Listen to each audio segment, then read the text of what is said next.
cunoscut când chiar eram pierdut, când nu știam ce mai vreau de la viață și atârnam de un fir de ață până în ziua în care ne-am zâmbit.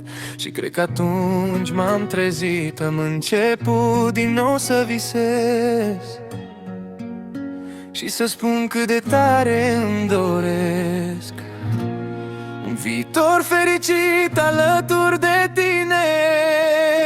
Am început să vorbim, să râdem, să glumim, foarte des să ne privim și prin mesaje să simțim că poate chiar începem să ne iubim. Și chiar așa și fost, tu mi-ai dat lumea pe dos.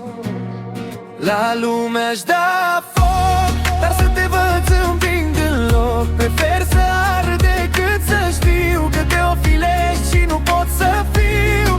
Voi lupta pentru iubirea ta până când tu vei fi a mea, viața mea și nevasta mea, familia mea, povestea mea.